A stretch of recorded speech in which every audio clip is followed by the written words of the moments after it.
million point something per day, as opposed to the paid workers who normally do that work, which is some thousands of dollars a day. Well, who's paying for that? That's why when people say, well, who's going to pay for all this climate change stuff? It's like, we are. No matter what you say, we are. Anyway, so why don't I get started, since it is about 5:30. In this agenda, I try to keep you awake. I'm going to be talking about ocean changes from global warming, and that'll be about a half an hour. Then I wanted to talk about some actions. First thing is EPA's proposed endangerment revisions. If you're not familiar with that, we can talk more about them. Also, we talked about connecting with other like-minded groups to try to increase our numbers, or at least increase the number of people we can work with. And then, it sounds like we already know the last bit, but talking with Brookings mayor. City manager. City manager, there we go, okay. And then the next meeting. So with that, let me see if I can change here to the other presentation. And we'll start with that. Okay, so you're familiar with this, that's me. So from your perspective, what is the most critical impact on the oceans from global warming? What would you say is the key one?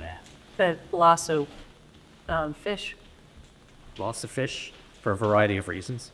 There's a seat right here for you. It's nice and warm. I was sitting in it for a while. Welcome, Marine. So, what else? What are you aware of? What's that? Coral reefs? Absolutely. I think that's for me, as a marine biologist, as a coral reef biologist, it hurts a lot. What other things have you heard of? What do you think of? Acidification. Acidification's got a lot of impacts, yeah. So, well, we'll go through some of those, talk a little about causes and all. So I've got to first talk about ocean heating and what the consequences of that is, and some of the effects, the extent of what it is, and also ocean acidification, why it's there, some of the chemistry, and what some of the effects are. So you probably have seen this before. The global surface temperature has gone up and up, and 2023 was the hottest year on record until 2024, at which time that was the hottest. And we'll see what 2025, as I've been told, estimates probably number 3.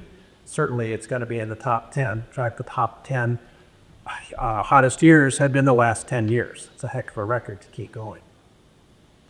But Earth is a water planet. 70% of the top of the surface is covered by water. So it's actually a pretty good thing, as we'll see in a minute. Now, if you look at where all this global heat has been trapped, the atmosphere, you can barely see it down there, but it is there. If you look at the land, because of the heating of the land, it's got a little bit more than in the atmosphere. You look at the ice, which is largely the heat that's been trapped by melting the ice, it's a bit more, but then you get into the oceans. Now, 2,000 meters is very deep ocean. I mean, it goes a lot farther than that, but it's not very well studied. Between 2,000 meters and 700 meters, and 700 meters is about the twilight zone. It's about where sunlight doesn't get beyond. And so there's a fair amount that's been trapped there, but from there to the surface, a massive amount. Now, what's even concerning more is that half of the increase has happened within the last 10 years. So it's heating up, and it's heating up rapidly. Now, it's interesting, the suggestion is 93% of this extra heat has gone into the ocean, which somebody had made an estimate of that. The average temperature of the Earth is roughly 59 degrees. If there hadn't been an ocean there, we would be, on average, 63 degrees Fahrenheit hotter. In other words, the average temperature would be 122 Fahrenheit. So very fortunate that as a water planet, it's kept it just to the limited amount that we've had so far. Now here's the ocean temperatures, and this is from 1950 all the way up to now. And you focus on the right side of it, you see that there were these peaks that corresponded to the El Nino. El Nino is when you have the warming trends, and that's when water temperature are higher. You can see La Ninas are lower, but still the trend, even current La Ninas are hotter than past El Ninos. Now, if you look at ocean heat content, how much energy is in there, And this is the average for the decade between 2013 and 2023. Now, in 2023, you see some peaks. 2024 exceeded that. I mean, they're pretty well above the average. This last one, September 26, was interesting because it's on September 26 that the Hurricane Helene was forming. And it was on its way up to Florida. And it's kind of interesting because it's a massive hurricane, really big, but really amazing that on September 26 at 6 in the morning, it was a Category 1. The next day, by noon, it was a Category 4. Now, the problem with that is people don't have enough time to make preparations, to evacuate, to do things that you would normally do, because they go, Category 1, we've been through that a lot. You got a day, and all of a sudden, it's much worse than that. So that's a real big issue. And then it landed on shore, went on up, and there were areas with more than 10 inches of rain in places. Picked out Asheville because that was an area, it was Yahoo News, I believe it was, that ranked the towns or counties in the U.S. By the way, Curry County was ranked the lowest, the county that was least likely to be affected by climate change in the Pacific Northwest. Asheville was noted as being a city that was among the lowest chance of being affected. Asheville almost disappeared because there was such massive flooding. It was the flash floods and everything, very, very devastating, and they're still trying to fix out that. So from the extra heat, a variety of things are happening. We have physical changes, what to look over on now. That means increasing evaporation. The more heat there is, the more water is going to be evaporated out. More moisture in the air and more energy in the air. We're going to see that there's more intense, more rapidly intensifying storms, like Helene. It's a very big deal if you can't prepare for things. Slower moving, longer lasting storms. As the winds are changing, they don't move the storms along as fast, so they got a lot of water, they rain and rain and rain, then you get more and more flooding, which just makes sense.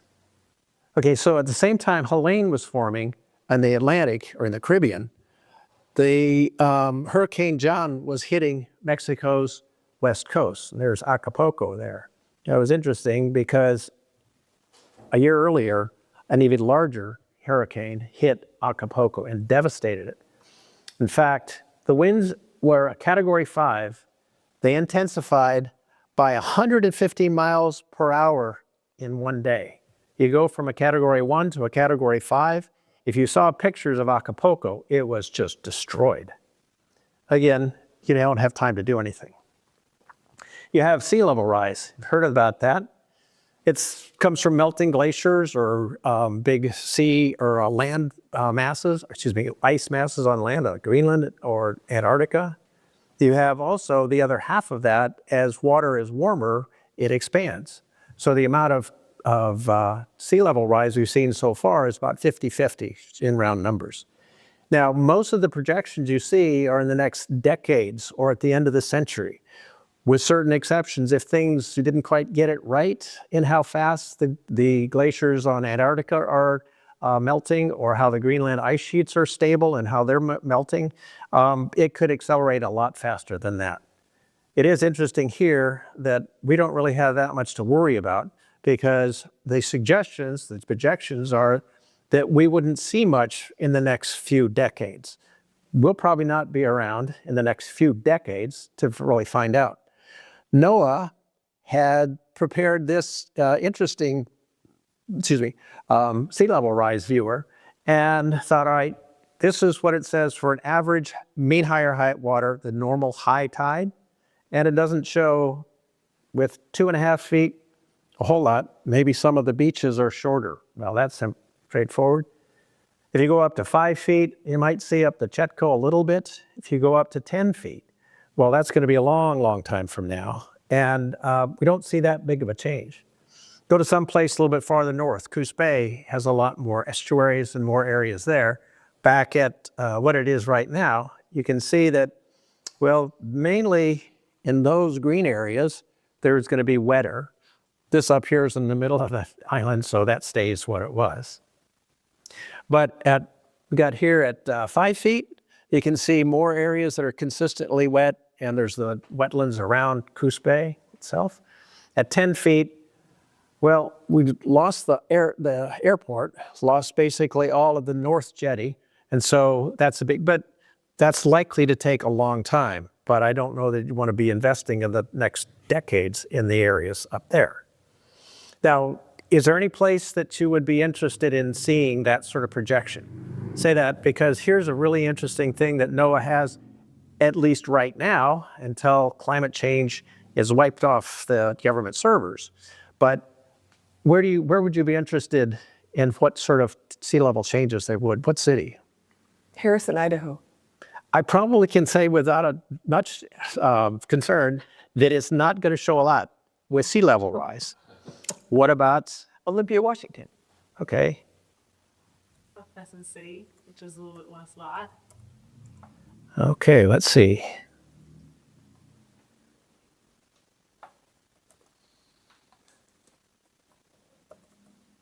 Crescent City, USA. All right, that's what we have right now at normal. How about 2 feet? Doesn't really show that it's going to be affecting that much. How about 5 feet? Well, there's some areas that are going to be affected. It might be, see if we can pull it down a little bit. Some areas, yeah. So that'll be more. So that'd be a bit of a concern. If we do it 7.5 feet, it's going to get a lot more. If we were to go 10 feet, so yeah, there would be a lot of effect there. But because it's fairly high relative to that, but again, it does not take into consideration storm surge. So when you have a big storm, that's going to be 2 feet, 5 feet on top of, already the storm surge is going to be sitting on top of that. So right now, if you walk the beaches here, you can see that those heavy waves in a winter storm can go way up the beach. Add to 5 feet to that, and you realize that that's going to affect the coastal properties pretty significantly. Any other cities? Miami. Oh, I think Miami's a good one. Oh, come on.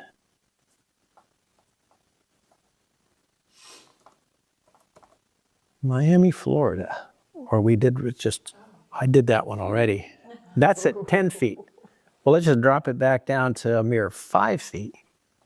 And that's the airport. So, and again, with the hurricanes and what, a 15, 20 foot surge, you know, they already, and there's no Miami Beach there. Did you just say Olympia, Washington? Yeah. I don't know how their waterways are affected by ocean, though. Yeah, I have a feeling. They're right on the Seattle, whatever that Olympia, was. Washington. Yeah, Puget Sound. So this is, let's go back down to the current, and that's the areas we'd have. Let's see, move it down a bit. And let's jump up to 5 feet. Doesn't look like it's having that much of an effect. 10 feet, it's going to be moving it in a ways. There's some other low spots that would be affected. Here is the 5. So again, because of the steep terrain, it's nothing like the East Coast. So let me see if I can get back to the presentation. Let's see. Oh, wait a minute, are they on the coast? Or maybe it's Galveston. Galveston's on the coast. Gal- Galveston got destroyed by a hurricane back in the turn of the century. Other century, possible. Yeah, so here's Galveston. And let's look out a little ways. Good song. Yeah. Yeah. And let's see, how about a 3 foot change? Ooh, that's going to have some real problems. 5 foot change. But Galveston doesn't ever get hit by hurricane, does it? Sorry, I know that. So yeah, you can see a lot of the coast down there is going to be really affected. So that's Texas. And Houston is up here somewhere. There's like Charles. Yeah, so I don't map that stuff. Or Idaho. 5 feet was it showing up? That's 5 feet. And when would they have? Was that?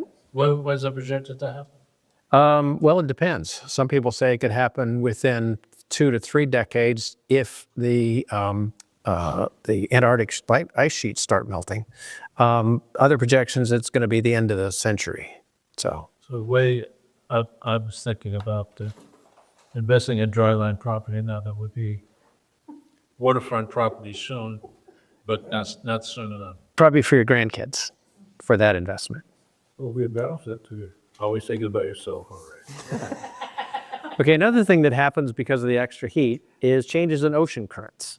Now, you may have heard about the Atlantic Meridional Overturning Circulation, the AMOC.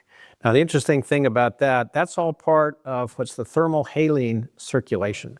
I got schooled on this when I was doing an oceanography class a few years ago. It was really amazing because the early oceanographers went all around the world and sampled the water, and they were shocked. They were surprised that there's an amazing amount of uniformity in the different physical characteristics around all the oceans. And that's because of this thermal haline circulation. As you kind of see with this, water gets moved around and then goes around all the way around to the different oceans. And so that's a good thing because it helps distribute nutrients, heat, various other things like that. You don't have the stagnation. Now, if we look more closely at the Atlantic Ocean, that's the AMOC they hear about. And it's really interesting as the water, surface water goes along here, it's going to be fairly hot. It's also going to be evaporating. So it's going to lose a lot of the water, but it leaves the salts behind. The more salts, the more dense it is. It's nice and warm. It stays to the surface. As it goes up there, as it gets higher up, it loses that heat, but it still has the salinity in it, so it gets more and more dense. By the time it gets up to the areas up in Greenland, it then is denser than the surrounding water, and it sinks down. That sinks down, goes way down, goes all the way to the bottom of the Atlantic Ocean, down to the bottom of that area. And as you saw in the previous slide, it takes a circle all around the world. Now, that's good if things work right. However, some of the studies, and I'll show you a little bit of a picture in a second, that it's losing its stability. And if it loses its stability, either how fast it goes or if it stops entirely, there's some significant problems with that. Now, here's a picture that depicts the current temperature increases on the Earth. And that little blue spot is the oddity, because why in the world is it not hot like the rest of it? The suggestion is that the Greenland ice sheets are melting and letting cold water come into there. That cold water is going to be fresh water. It's going to be sitting on the top. This is used to having the water up there being dense and cold and sinking down. Well, this is mixing with that, or it's making a layer. So that slows things down. Now, it's kind of interesting when you look at this.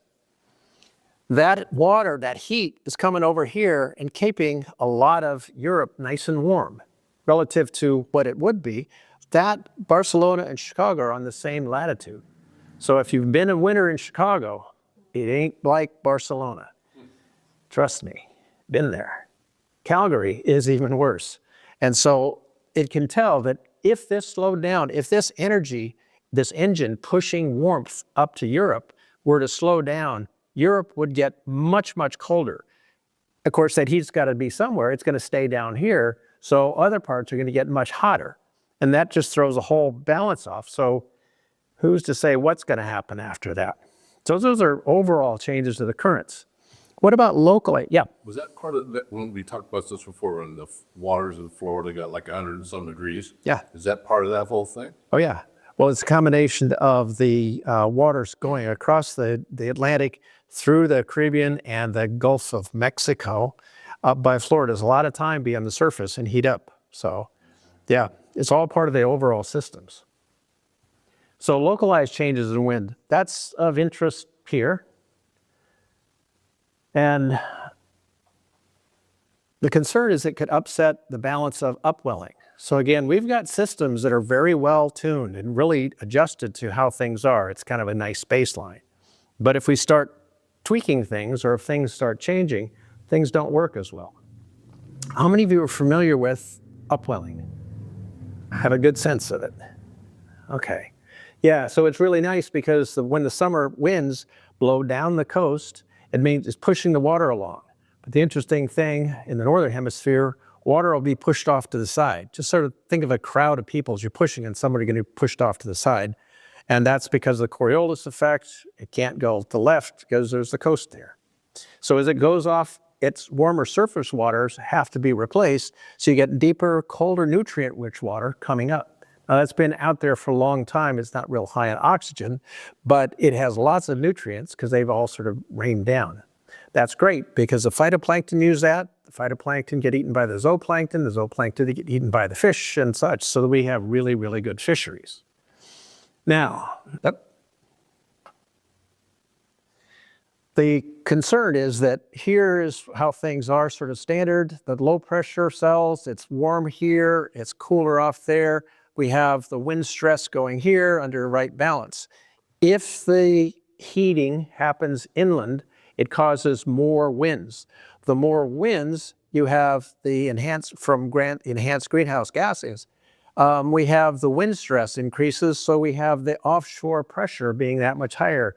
It'll be increasing the upwelling, which isn't necessarily a good thing because it's finely balanced. With that, it can lead to increased algal growth, which may or may not be good. If it's not in balance, we can have algal blooms. Algal blooms can lead to eutrophication, which basically is just over-fertilization. They get in massive numbers, the algae in massive amounts, and that can cause some problems. It can result in low oxygen or no oxygen zones, which we'll talk about in a second, dead zones. And one of the reasons this became a big deal very recently is with the offshore winds. The suggestion was that, you put these turbines out there and they're harvesting that energy. That means there'll be less wind energy to move the water, less upwelling. Jack Barth actually last January gave a talk here on upwelling and it's a very good job. He's an oceanographer from OSU who's been studying this for 20, 30 years. He gave a very animated talk, really interesting. And he said that from what he was able to tell, the effect was going to be balancing out, maybe. Certainly it's on the same order of magnitude or greater, in that there would be more upwelling due to the increased winds than would be lost from harvesting of the winds by the turbines. But it was in, close sort of thing. With the local data, and this is very confusing, I'll admit, but here they said just for a measure, looking at the days that were above 90 degrees in Portland. So over time, going from 1980 up to 2024, you see that there is that trend, and there are more days with 90 degrees, above 90 degrees than there were decades ago. That's one piece of data. And that then, with the extra heating, leading to more stronger winds, we do see that the wind stress is greater. That means that there is more upwelling. So based on his data from the last 20, 30 years, there is, in fact, more of the upwelling going on, which is leading and explains some of the issues that we've got with eutrophication. Now, there are a lot of dead zones around the world for a variety of reasons, largely because human activities jumping nutrients into the water, causing the dead zones. Locally, in 2002, Oregon first saw our dead zones. Now, it's a regular event. The worst was 2006. 2017, 2018 was the most recent, and they were pretty substantial. So they call them the dead zones. They don't really like the number but in fact. Some can swim away, some try to crawl away, others might propulse away,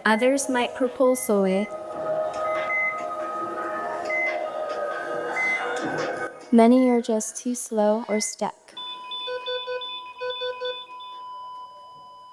Dead zones of low oxygen water kill crabs, fishes, and other marine life. And the recent annual occurrence of dead zones in the nearshore points to dramatic changes in our ocean environment. So it's interesting because they have been following this now. And as they said, if you can run away, then that's great. If you're stuck there, like clams and things that can't, or crabs that can't go fast enough, then they're going to die. It's just going to have some significant effects on harvesting of the animals. Now, in addition to all this, we have a reduction in sea ice. As the sea gets warmer, you can see for 500 up to 2,000, the amount of ice in the Arctic based on some of the cores they've done. And so it's pretty good record back there until now. If the extent of ice was, say, 10 million square kilometers, and now it's about half, that's a hell of a loss of sea ice. Now think about it. If you have ice that's there, the sun shines and it reflects most of that energy back out. If that warms things up, the ice melts, now there's more open water. More open water, that absorbs it, and that reflects or it re-emits the kind of wavelengths that will be captured. So it's a reinforcing feedback loop, only it's a positive feed loop. The more ice gets lost, the warmer the water is, causing the more ice to get lost, causing more warming. So that's one of those feedback loops that you might have heard about, maybe a tipping point. And you can see that we've lost an awful lot of ice already. In addition, we can see localized heat waves. And you might have heard from when we had, it was 2 years ago, the massive heat wave on Pacific Northwest, and you see some of the pictures of the intertidal animals that died. It was quite significant. A couple of months ago, the New York Times did this really interesting graphic representation, and it showed these areas that were experiencing a heat wave. Now that heat wave, let's say go back in 2000 when they started it, beginning of 2000, said 4%, a little bit over 4% of the world's ocean surface was experiencing a heat wave. Now jumping forward about a decade, it then was up to about 4%.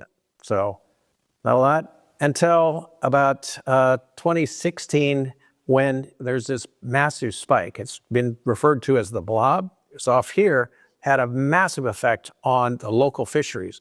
A lot of people were happy because there were fish that normally don't come up here, were up here for fishing. But it also killed a lot of things, and it was affecting the amount of algae, algal blooms, and toxicity, things like that. Continue on. There we go. In February 2024, let's see if I can get back one. Yep. There, June 2022, it was down to about 20%. By February 2024, it was more like almost 40%. So going from 4% in a couple decades to 40% is a big, big deal. Not only do the warmer waters favor, cause other things, but they favor the toxic algae blooms, and they add into the formation of the dead zones. Got a bunch of things going on with this, clearly. Now, those are sort of around the physical changes, the heating. The chemical changes are not trivial. Now, warmer waters hold less oxygen. So if you're already kind of oxygen stressed and the water temperature will go up, you're going to be even more stressed for two reasons. There's going to be less oxygen in the water, and probably your metabolism will go up as well. So you're going to have even more stress from that. That adds to the hypoxic and the anoxic zones, the dead zones, sort of being a bit of redundant here. And then also chemical changes or acidification. We'll talk a little bit more about that shortly. Now the biological changes related to the marine heat waves are significant.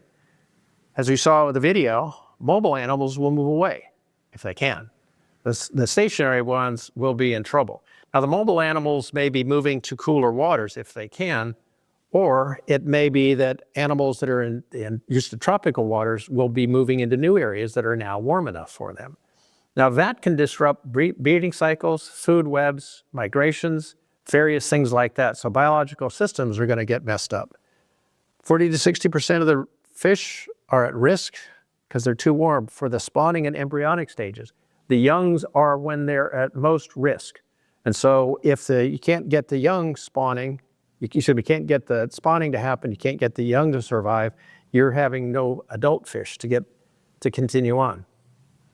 Like I said, many take advantage of the warmer waters, move to new areas. There's Dorado, which is mahi-mahi, or you might have heard of the dolphin fish. They are not dolphins, they are fish. Mahi-mahi are good for fish tacos, among other things. Others will seek the cooler water, some go deeper.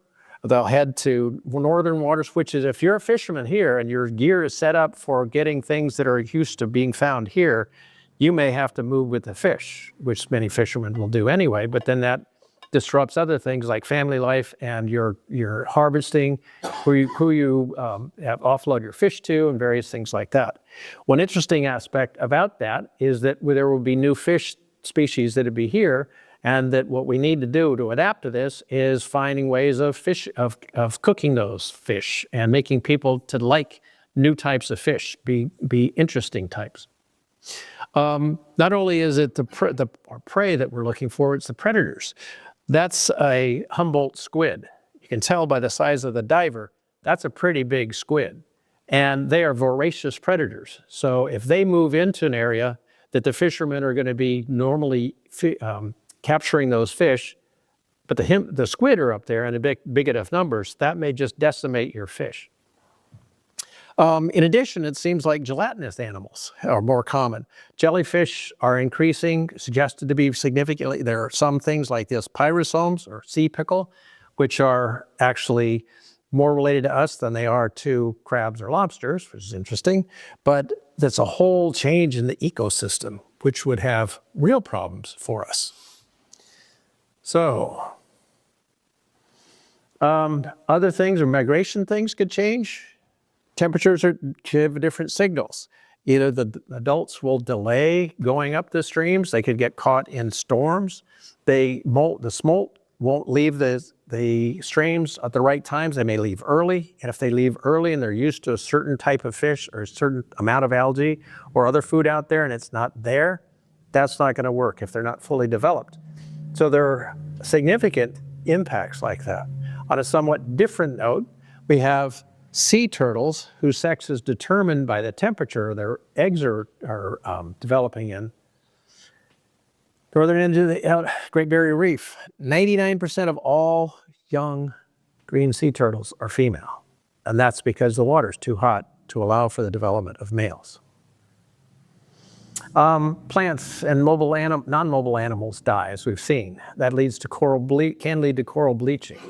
Here's an interesting graphic from, I did it in the 10th of April, and it shows coral bleaching. Here is no stress gets to that.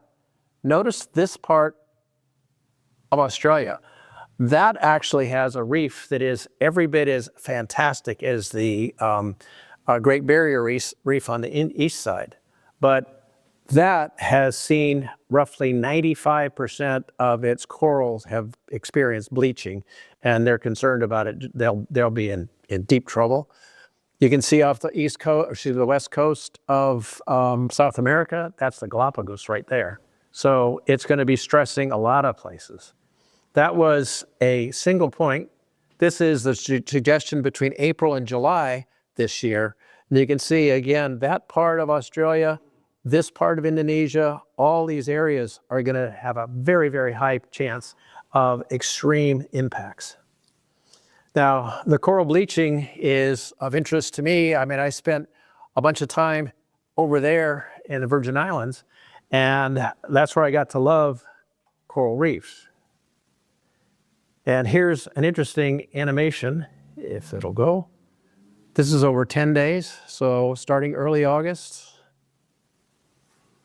Actually, I'm going to get to go diving right about there at the end of, for my birthday next year. And yet, I'm concerned that the corals will not be there. And I've dived in places where the corals have been decimated, and it's not much fun for a coral biologist, I'll say that. So, bleached corals. Great Barrier Reef's lost half its corals the last 30 years, increasing. They continue to have bleaching events. It's one thing to have it happen, then enough time to recover from it. But when you can't recover, just repeated impacts. Okay, there we go. So in addition to the marine heat waves, we have increasing algal blooms, the red tides, we have the domain acid. How many are familiar with domain acid? So it's not good stuff. Domain acid poisoning is a neurotoxin. Domain is neurotoxin. Its symptoms are gastrointestinal disturbances, seizures, memory loss, or rarely death. So it's not good stuff to have. It is more common and more toxic in the warmer waters and waters that are more acidic. So we kind of have a double whammy coming with this. It has a big impact on commercial and recreational harvest of animals. In fact, 2 years ago in February, 2 years ago, the opening for harvesting Dungeness crab was pushed back to February, which means you've got a very short time window to do your harvesting. The razor clams are routinely closed. Any of the other filter feeding clams are closed. Mussels, if you harvest mussels, you have to pay attention to that. The Oregon Department of Agriculture tracks those. So you can, if you do go out, harvest, do foraging, be sure you check on those. Now, the domainic acid is produced by diatoms. That's a particular species, Pseudonychia. So the clams filter the diatoms, and the clams concentrate the toxin. Crabs eat the clams, and they concentrate the toxin. Now, a good thing is that the crabs it takes a long time for the toxin to go from their gut to their muscles, which means for here, we can still eat the crabs as long as we know it's not too high, it hasn't moved into their muscles. And the Department of Agriculture checks for that, so that's good. However, the crabs that the fishermen get the best prices for are over in Asia. Asians won't take them when the domainic acid is high because they cook them in a small amount of broth and in water, and they use that broth for making other sauces. And that basically just leaches out the domainic acid, so they're not going to take that. So when there's domainic acid outbreak, then the crabbers lose a lot of their market, and certainly the value of the market. So the crabs do that. Zooplankton filter the diatoms, and they concentrate the toxin. Fish, small fish, eat the zooplankton, concentrate the toxin. Bigger fish, mammals, birds.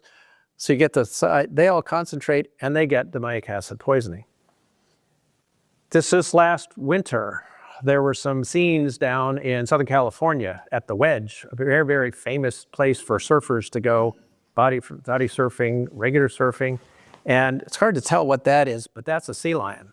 And the sea lions were being very erratic. And I couldn't get the video, but you can see this massive surfers going in, not on the wave, just getting out of there because it was attacking people. So they were seeing lots of sea lions, other cetaceans. We've got the whales, various other animals that were being washed up and dying. It was the worst sort of rescue that the rescue people down there have had to do in decades. So more locally, what we've had, you can see this is a temperature. You see that there's some not very, very warm water off the coast. So it's just throwing everything out of kilter. Okay.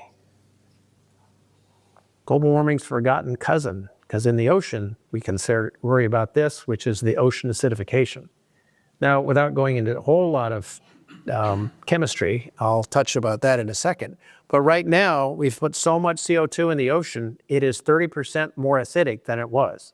Now, just as we wouldn't do well with eating a lot of acidic foods or bathing in acid, it's same sort of things happening.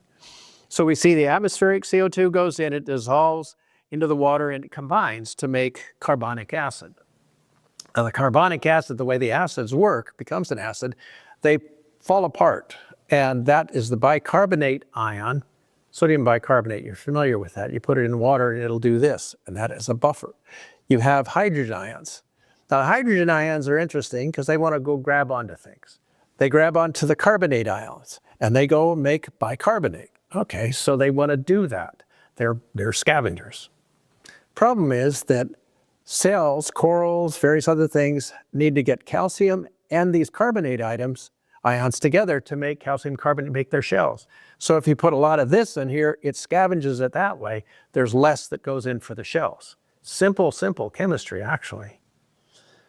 Now, here's an interesting curve, which is called the Keeling curve, because Dr. Keeling started in 1938 And up here at the top of the Mauna Loa, he started measuring the carbon dioxide concentrations in the air. Incredible long history of those measurements.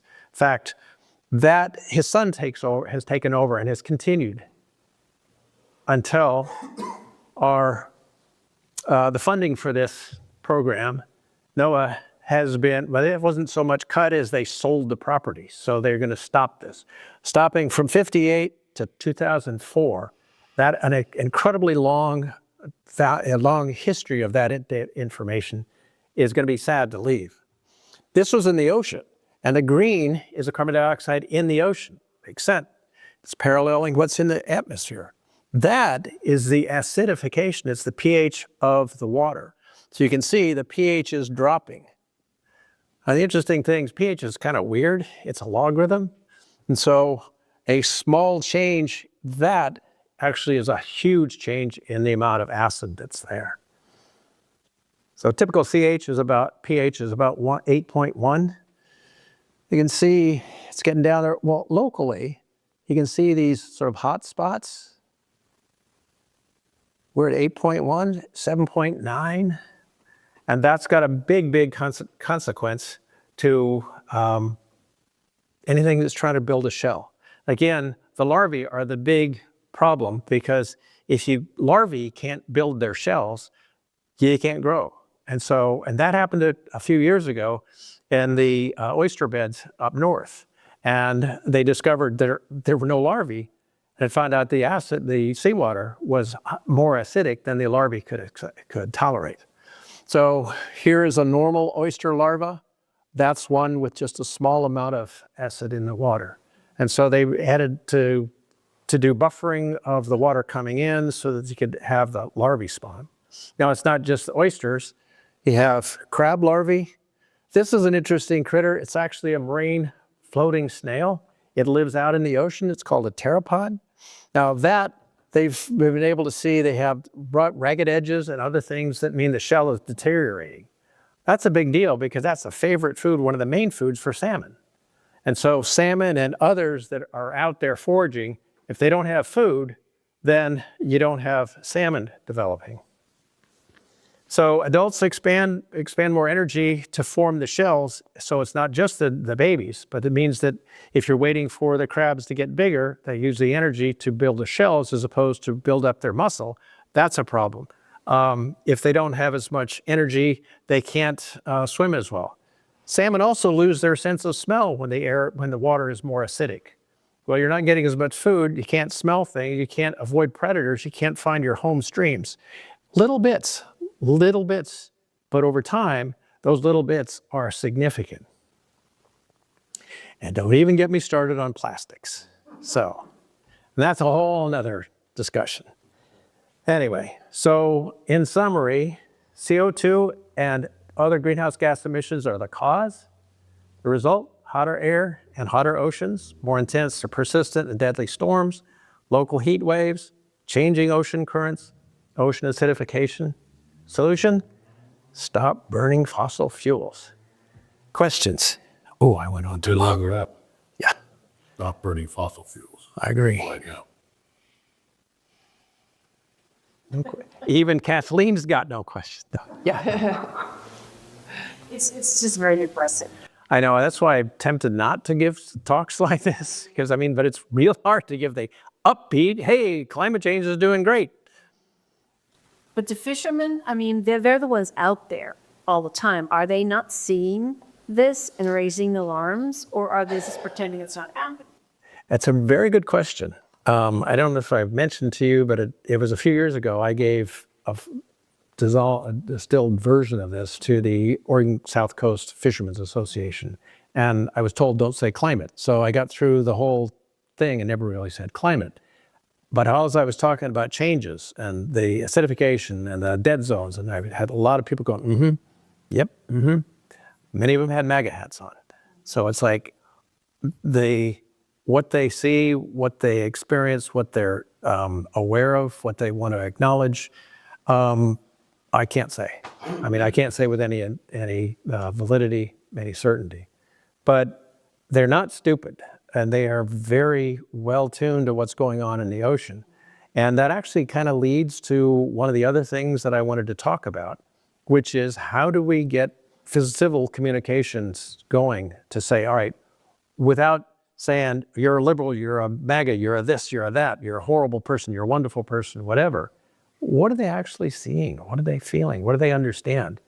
And you don't have to be a whatever to think that stop burning fossil fuels is a good idea when so many of the benefits from not burning fossil fuels are available. I mean, cleaner air, for one. There's so many that we could go on with. So any ideas about how we can make those conversations happen? Well, I think sometimes when family members talk to each other and they're on, they listen to different news stations, let's say, they're not even sharing the same facts. Right. So that's really difficult. So how do you make factual information available so we're sharing the same facts so we can actually talk about the problem? That's a really good question. I think what we first have to do is to get some mutual respect, mutual understanding that if we're attacking people because they are X, Y, Z, then nobody wants that. I don't want that. But having a conversation, well, what have you heard? That's why I think for Mike and others that are trying to develop stories so that people can see the stories, so that it's personalized. That's very important. I think I'm not a filmmaker. I don't know how to tell stories. I don't know how to present it in a way that pulls people in as they are being given facts that are based on verifiable sources that are credible. And do it in a way that doesn't immediately alienate people. Go, oh, you're just this, you're that. And I know plenty of people that will say exactly, I would never talk to a. So that's a big challenge right now.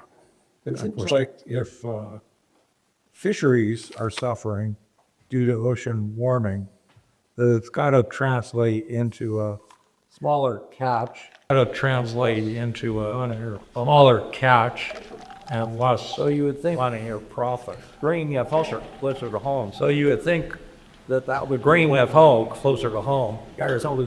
Because that would be one way to. And that's why people can resonate Father Burner here. It's a crab. What would people that you get your fish from? And that's kind of finding the fishermen that are approachable and just say, hey, let's go to lunch. In a different way, I was talking to Henry Johnson, who works at the mills now, and said, I'd love to sit with a couple of your foresters and see what's their take on harvesting wood to make that stuff, to make what we remetaled our house of. Most of you live in houses that are made of wood, which is a lot better than steel, a lot better than concrete, and it's sustainable. But they don't want to talk to somebody that's going to be liberals and say, oh, you're screwing it, you're doing this because there's a benefit to store that carbon dioxide over time. What's the balance? I think the first thing is to have the conversations. Well, I think that if you approach a person who's living the life of a fisherman or a water, and you approach them with questions, and you get them talking about what they're actually experiencing, then you're not preaching to them. You're not telling them what they're doing right or wrong. Right. And you might actually learn something. Now, how to then move from that kind of conversation to one that touches on the things you believe are causing the problems they're seeing, I don't know. Right. How that transition is made. And that's where I think storytelling is important. So, Michael. It's happened at least once in our lifetime. In 2009, Stephen Most from University of Oregon, I think, created River of Renewal, telling the story about how the Carrick tribe finally figured out how to corral Buffett and that whole bunch and get them to agree to take down the dams, which is having an incredibly positive effect on that river. I read today about, is it Ecuador has done some things that is bringing Three Rivers back right now, because they created a pact that said the ecology gets a voice in law. Yeah. They have they're everything that we need to protect. If we are God's green earth, it's God's green earth we need to protect, and God's blue oceans. So if we can fix the climate, we can fix anything. But what can you fix when the public dialogue is today's public dialogue? And that's a whole different question. My theory is that's why the dialogue is so ugly today. And so it's from seeing these issues that are confronting us day after day after day. Right. One of the things that I'm listening to various podcasts and other sources was related to capitalism and the push of capitalism. We say, oh, a free market is nothing like a free market that we have right now. But it's when people that make their living with forestry, people that make their living as fishermen, what are they seeing? How is it affecting them? And what is it that we can marshal together to work together? Because if they are being affected and we can get changes that will help them, even if it's something as simple as new recipes to get people to appreciate the fishes that they're not used to getting, something other than salmon or tilapia. So. And the way that Kurok tribe gentleman, Reb Tucker, I believe was his name, got this done was by creating the coalition between the sports fishermen, the farmers, and the tribal interests who had been pitted against each other forever. Yeah. He found a way to bring that coalition together because they all have a common interest in a world that functions.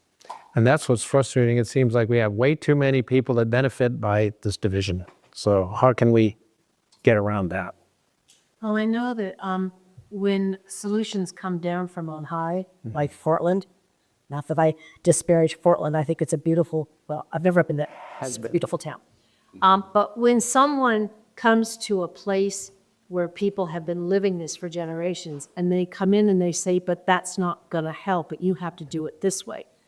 A, they have no idea what they're talking about. B, they're not respecting the people's experience that are actually going through this. And that gives the entire movement, if you will, a bad name because they're not listening. They don't understand. So for us to, in my opinion, for us to at least make our own community, help our own community start communicating, needs to be amongst ourselves. Bringing someone in from outside isn't going to help. We have to be humble. Right. And I think, and listen to the people who have been living this life. Fishermen Direct up in Gold Beach, one of the reasons I buy my fish from them is because they are very careful about how they keep their fisheries sustainable. And Bruce has told me stories about when, I think it was maybe the lingcod, where the fishery was crashing. And the fishermen in this area voluntarily stopped catching those fish for a couple years to allow them to rebuild themselves. And that's the sort of success story that the people in Portland don't have any clue happened. And they come in here and they disparage us because, we're all greedy, rural yahoos, when in fact we're not. Yeah. And that's why, well, Michael stepped out for a second, but it's like getting those stories out so that we can educate the people that come in from high and say, we've got the right answer. When I was living in St. Thomas, I was part of the community, I was part of the university, and I remember hearing the stories of a sewage treatment plant. Somebody from Ohio came down and said, this is what you need, you're gonna do this, it'll be great. They planned it, they did it all, they set it up, and within a year it was not working anymore. It was over capacity because they didn't get the right data. They didn't, it fell apart because nobody was managing it, nobody was doing the things. And that's because they came in and said, well, this works great in Ohio. This goes perfect in Iowa. But go to Caribbean and it's like, it doesn't get done today. The weather's gonna be the same tomorrow. We'll do it then. And so they didn't get the information to say what is the actual amount of sewage being created. And so, yeah, you can generate a lot of animosity, and it doesn't do anybody any good. Listening to what people have to say is critically important. I mentioned, I think, to some of you, being part of the Coalition for Common Ground, and Michelle Carrillo has been in meetings a couple times, and she's leading that. And it's trying to get community members, tribal members, a variety of other groups, the people represent other groups, to have these conversations. And hopefully that will evolve into something to get the stories there, to get the way of getting the stories out, having the communications like with Curry Cafe, getting different people in. So how do you get it out to the audience so they get that?